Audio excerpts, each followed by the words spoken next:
Hi, boys and girls. This is Dr. Hammerman again.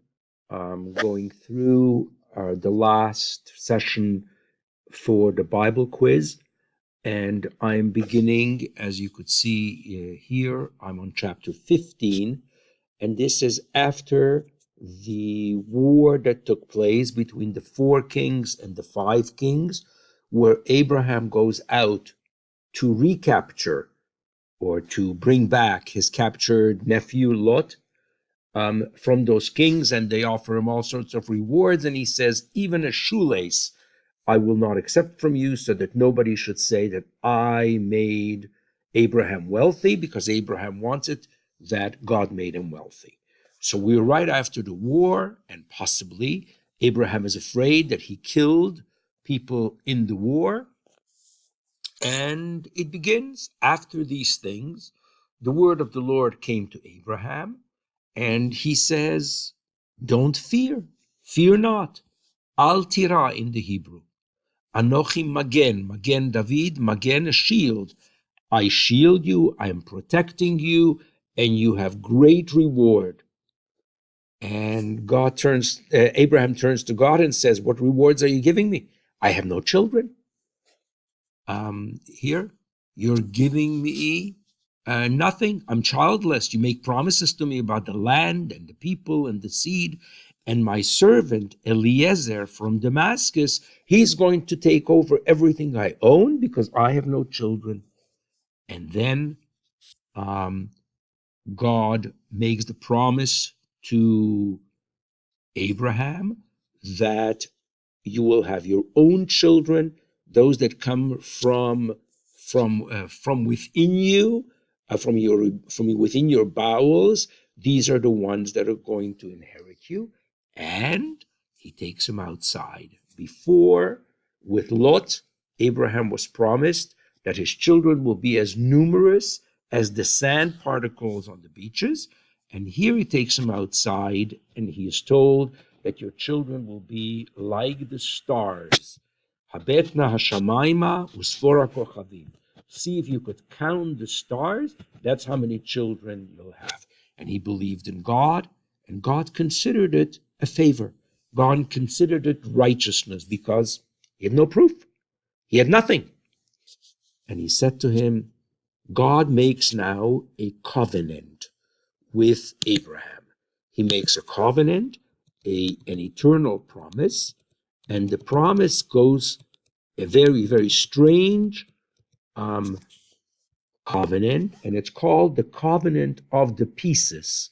In Hebrew, Brit Bein Habitarim. Batar is to cut something in two, and he's taking a baby cow, a heifer, a 3-year-old one, and a she-goat, a 3-year-old one, and a ram, a 3-year-old one, and a dove, and a young pigeon. The dove is actually a turtle dove, and he takes them all and cuts them in two, and each side takes a half, and he doesn't cut the bird into two.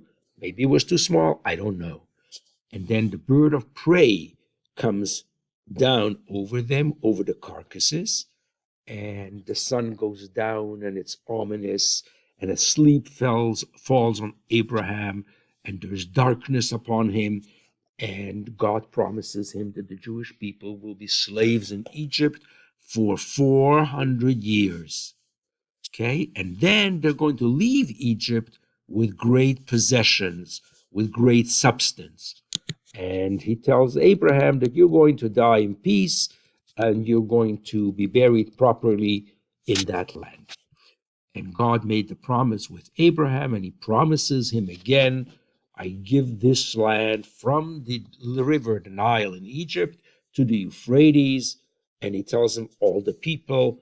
And that brings us to chapter 16. And I will go on the same tape to cover chapter 16, a lovely and interesting chapter. As I told you in class, a little bit of a sexy story. Sarai couldn't have children. She didn't have children. And she has an Egyptian handmaid, nanny, and Her name is Hagar. And Sarai says to Abraham, nothing blames him. She says, God had restrained me from bearing children. Not you, Abraham, it's God.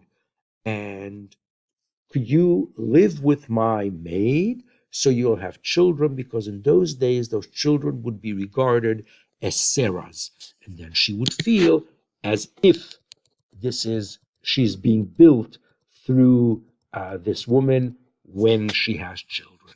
So notice, please, that it's Sarah who gives Hagar, Sarai, who gives Hagar to Abraham to be her husband, and she becomes kind of like a second wife.